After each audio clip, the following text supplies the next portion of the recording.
You wake up, and for a few seconds, everything is fine. Then it hits you. Not like a wave, more like a slow pressure settling behind your eyes. You reach for your phone before you even sit up. You scroll through nothing in particular. You put the phone down, stare at the ceiling, and think, I really need to get my life together. Then you get up, make coffee, sit down, and do almost exactly what you did yesterday, and the day before that, and the week before that. Nothing is catastrophically wrong. You're not in a crisis. You haven't lost everything. But something feels deeply, persistently off. Like you're running, but not moving. Like there's a version of your life just slightly out of reach, and no matter what you try, you can't quite get there. You feel tired in a way that sleep doesn't fix. You feel busy in a way that doesn't translate into progress. And somewhere underneath all of it, there's this quiet, uncomfortable suspicion that maybe the problem is you. That feeling has a name, and it's not laziness. It's not a lack of discipline. It's not a mindset problem. What most people miss is that this kind of stuckness isn't a personal failure. It's a structural one. And once you understand the structure, everything starts to make a different kind of sense. Here's where it gets interesting. The modern world was not designed to help you think clearly. It was designed to capture your attention and hold it. Every app, every notification, every recommendation algorithm, every piece of endlessly refreshable content was engineered by some of the smartest people on earth with one goal: to keep you engaged. Not to help you grow, not to help you decide, not to help you rest, just to keep you looking. And when you spend the majority of your waking hours in a state of low-grade, constant stimulation, something happens to your ability to think about your own life. You lose what you might call cognitive distance. The space between you and your own choices disappears. Think about what it actually takes to change your life in any meaningful way. It requires you to sit with discomfort long enough to understand what it's telling you. It requires you to resist the immediate pull of distraction and do something slower, harder, less satisfying in the short term. It requires you to look honestly at patterns you've been avoiding. None of that happens automatically.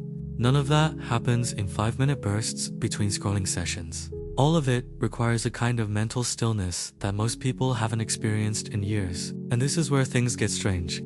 Because when you remove the stimulation, even briefly, the first thing that comes up isn't clarity. It's anxiety. It's restlessness. It's an almost physical urge to pick up the phone, to check something, to fill the silence. That reaction isn't weakness. It's your nervous system doing exactly what it was trained to do. You've been conditioning yourself, without realizing it, to be uncomfortable with stillness. And stillness is exactly where your real life lives. There's another layer to this, and it's the one most people never reach. A lot of people who feel stuck aren't actually stuck because they don't know what to do. They're stuck because they don't believe it will work. Not at the surface level where you can catch yourself and correct it. At a deeper, quieter level. There's a background assumption running in most people's minds that goes something like this. Things are the way they are for a reason, and that reason probably has something to do with me, my personality, my background, my circumstances, my history. This assumption doesn't show up as a clear thought. It shows up as a hesitation, a subtle reluctance to start, a habit of abandoning things just before they get real. A preference for thinking about changing over actually changing. What makes this so hard to see is that it feels like realism. It doesn't feel like fear. It doesn't feel like self-sabotage. It feels like being practical, like being honest with yourself, like not setting yourself up for disappointment. But what it's actually doing is keeping you safe from the one thing that would actually move you forward. Genuine, uncomfortable, uncertain effort in a direction that matters to you.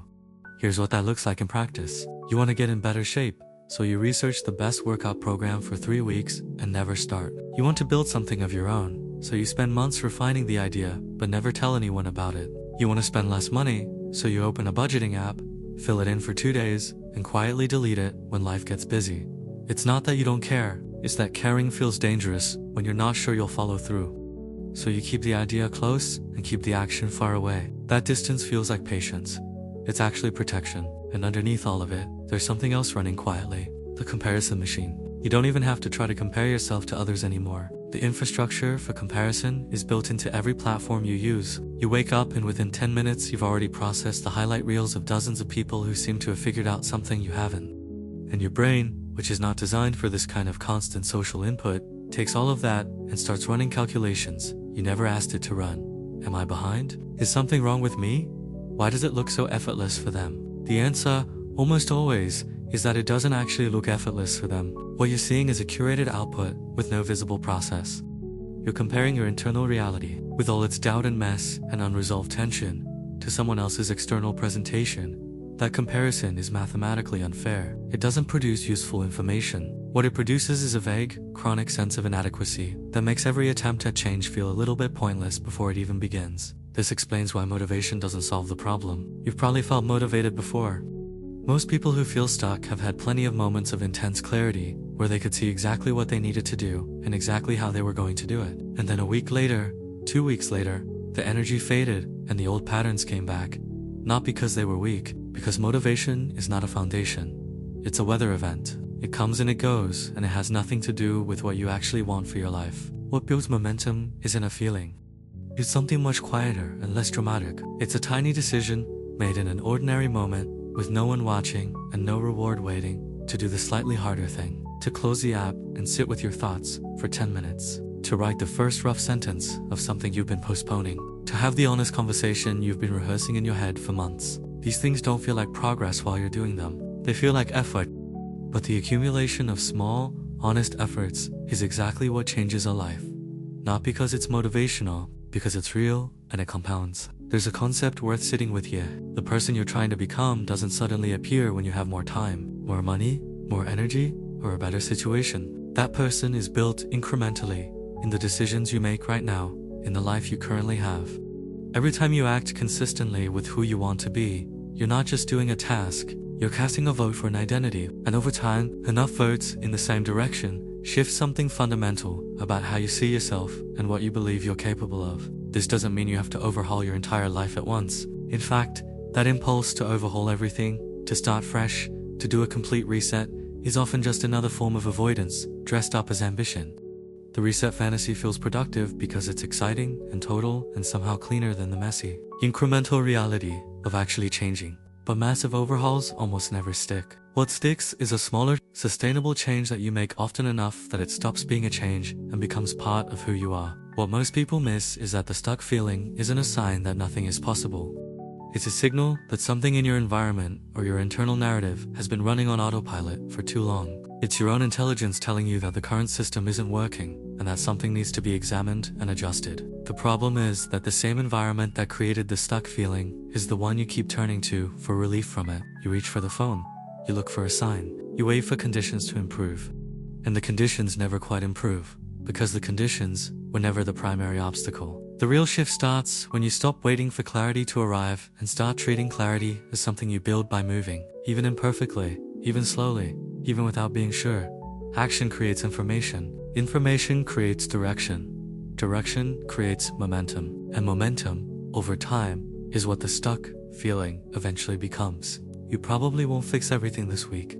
You probably won't have a dramatic breakthrough moment where everything suddenly makes sense and all the old patterns dissolve. That's not how this works. What you might do is one thing. One honest, specific, slightly uncomfortable thing that you've been postponing. Not because it will change everything immediately, but because doing it will tell you something about yourself that no amount of thinking about it will tell you. And that information matters. You're not behind. You're not broken. You're not fundamentally stuck in the way your worst days try to tell you that you are. You're just someone who has been living in a system that wasn't designed with your actual growth in mind, and who hasn't yet seen the full picture of what's been quietly shaping your choices. Now you have a little more of that picture. If this felt familiar, comment "Life Stuck." It helps me understand that this is something more people are silently carrying.